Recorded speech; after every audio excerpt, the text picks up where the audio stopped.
Hi, my name is Janika Ellis. This is my lifespan interview. I'm here with Jasmine Hicks. Jasmine is a 28-year-old African American female. Jasmine going to be talking about her middle childhood experiences. Jasmine was a teen mom at the age of 14. But before we get started, Jasmine, we're going to have you sign this consent form to be recorded for this session. Right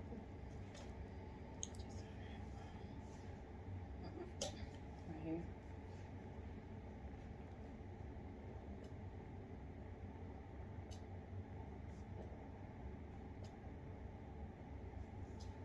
Okay. Thank you, Jasmine. You're welcome. So, Jasmine, tell me about how it was at 14 before you got pregnant. Like the things that was going on in life. Was it any struggles? Was it a happy life? Yes, I can say it was a struggle. I was staying in public housing and just going to school.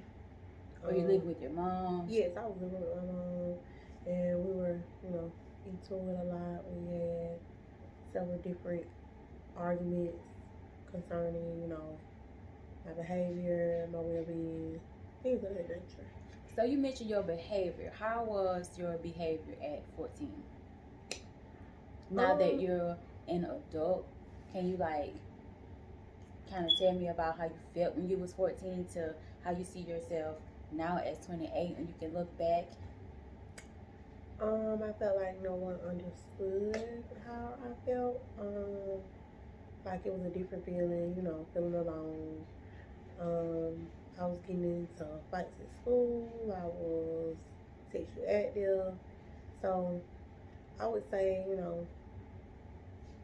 doing different things, just feeling my way through life. Feeling your way through life. Okay.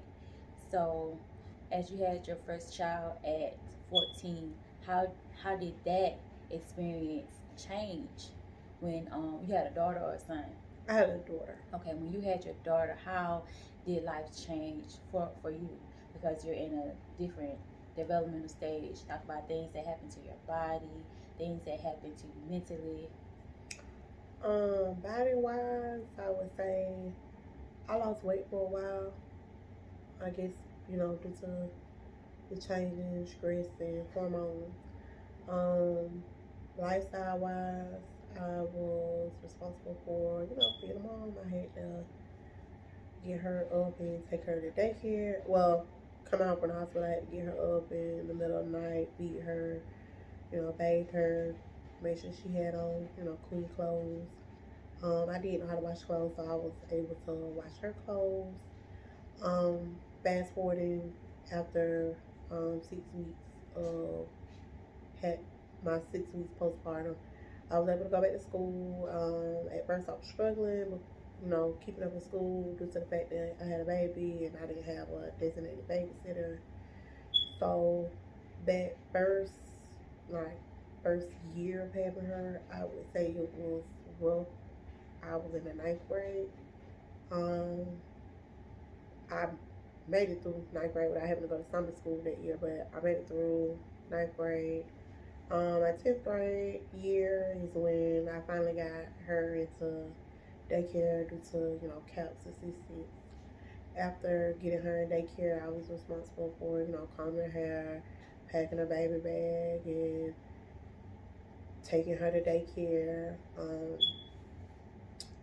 In my ninth grade year, I was working through a work program through school, so I was able to, buy little things such as diapers and bottles and outfits and stuff like that for her, as well as things for me. So I hear a lot of things that you had to do. Was there any support system? My mom bought Pampers and stuff like that. She, provided Pampers. I had my grandmother who babysitted for me until I got CAPS. But most of the time it was, me. I had my aunt. She stepped in, she helped. I had other aunts that would buy things. But most of the time it was just, me because I chose to have a baby. Right. So I'm gonna get a little more in depth, and I hope this is not sensitive. But your child's father, he wasn't involved. He was, um, but it was like an in and out type of thing within her first 2 years. But within the first 2 years, he'll be, back and forth, in and out of jail, in and out of trouble. Sometimes his family provides supports like diapers and clothes and stuff. But he watched her for a little while, but he wasn't consistent with watching her, which was one of the reasons why I had to get her put in daycare. Okay. So you stopped at your 10th grade year. Were you able to graduate from high school being a teen mom? Yes, I was. She stayed at daycare, so I was able to attend school and finish out with my high school diploma. Okay. So now how old were you when you graduated? I was 18 when I graduated. 18. So now it's 4 years later.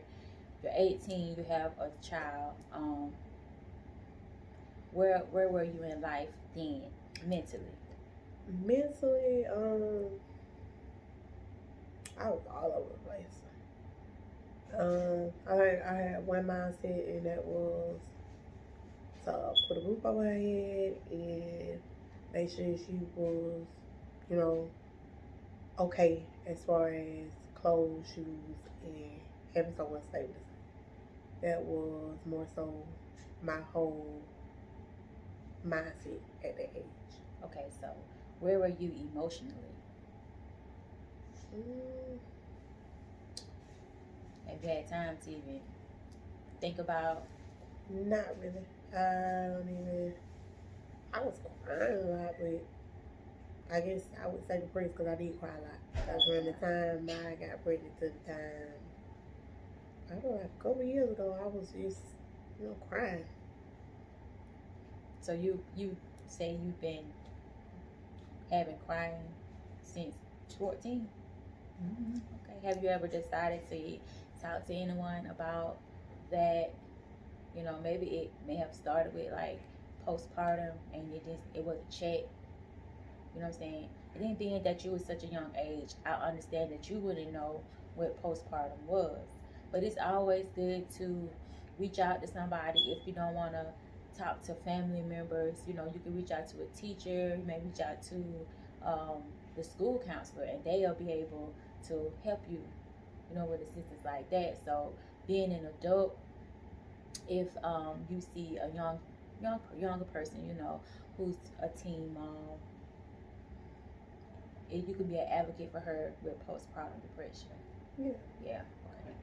So now that you're 18, when you have how many kids now? I have 4 now. So when did you have your second child? I had 6 twins at 19. At 19. So you had a baby at 14. You had babies at 19. So 19, you're with 3 babies. What is it's like at 19 with 3 babies? Hard, stressful.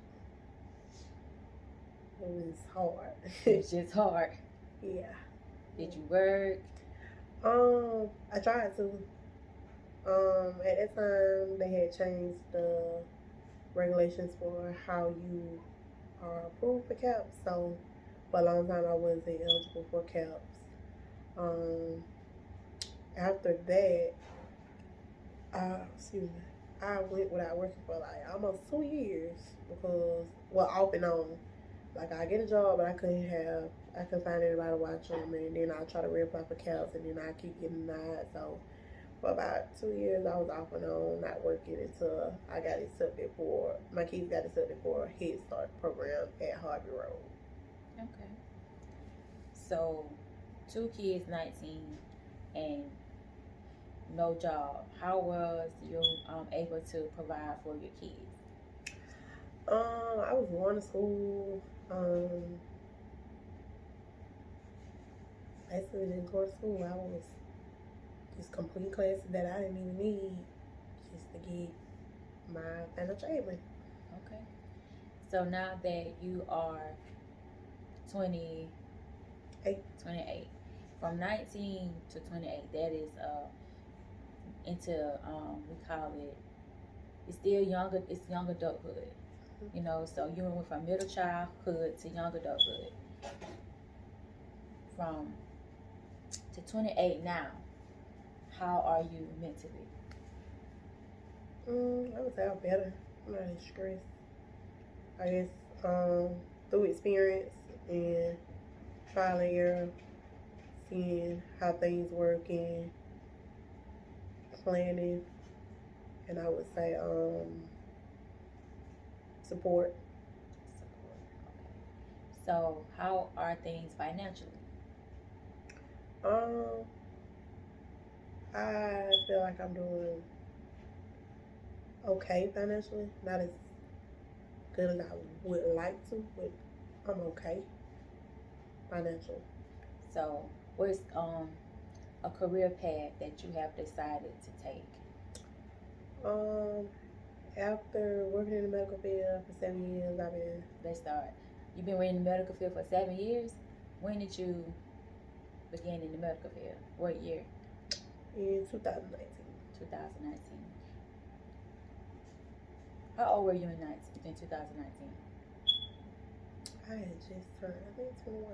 21. So this is after your set of twins. Mhm. Okay, so you're doing better in life after. Okay, so what did you do in the medical field? I started off doing phlebotomy, and then about 3 to 4 years later, I went on to do medical assistant, and I've been, just working in the field since then. Tell me a little more about phlebotomy. What are the qualifications that you have to have and some certifications you have to have to be a phlebotomist? They don't require you to have your high school diploma, GED. It was, I went through a trade school in my hometown where they only required us to do like 12 weeks of class, well, 8 weeks of class and 4 weeks of clinicals. So I was doing that while working at McDonald's. Yeah, I was working at McDonald's. And I did 8 weeks of class, and then I did 4 weeks of clinicals in Cordia. And after then, I think like 2 weeks after I took the test, I passed and I became certified. My first job with phlebotomy was at the hospital in Camilla at Archibald. Later on, after not being able to commute back and forth, I ended up working fast food up until I found another job at Beaver Hospital in my hometown. And I worked there for 2 years, got my experience, and I, pushed forward with the lab court. Then after becoming a medical assistant, I went and worked at doctor's office. Okay. So how was that going to school and being a mom? What challenges did you face? At that time, it was going to the school for like activities, such as like school activities for my daughter, because I want to say she was in like first or second grade. So it was little activities. She was dancing, she was cheering, stuff like that that I would miss out on or I would be late to, and I didn't get to see, all of her performances. How did that make you feel? It made me feel bad because I felt like, I wasn't trying hard enough and it was something I could have did wrong. Did better. I felt like, at the time I didn't know how to drive, so I felt like that was holding me back from being able to move and get to where I need to be efficiently for me and my kids. Okay. So I was told to ask about a time that you were resilient, but you have told me a lot of times that you have been resilient. You have overcame a lot of obstacles, and now at 28, you are what's your profession? I'm a medical assistant. You're a medical assistant, and how long have you been a medical assistant? 5 years. 5 years. Okay. So do you like being a medical assistant? Is this your stopping point? I do like being a medical assistant. No, it's not my stopping point. Currently trying to pursue going back to school for nursing to further my education to be where I want to be in life. Okay, Jasmine. So now you're telling me about how you're gonna work and go to school and be a mom at the same time as you pursue your career in being a registered nurse. So tell me how you plan to do that now that you're older and you know more and you have a little more experience and the children are older. Staying organized, asking for more help than I did in the past, because a lot of the times I ask for help, I just, try to figure stuff out on my own. I don't want to bother people. But I guess using my support system and staying organized and using better time management skills. Try to, even with my schoolwork, focus on schoolwork, try to study at least an hour to an hour and 30 minutes each day, and try to give my kids, the rest of the time, look over schoolwork and make sure I look at grades and stuff like that. Okay. Well, I thank you, Jasmine Hicks, for your time. This has been very insightful. And I wish you the best on becoming an RN. Thank you. Thank you. This concludes my interview with Jasmine Hicks. Thank you.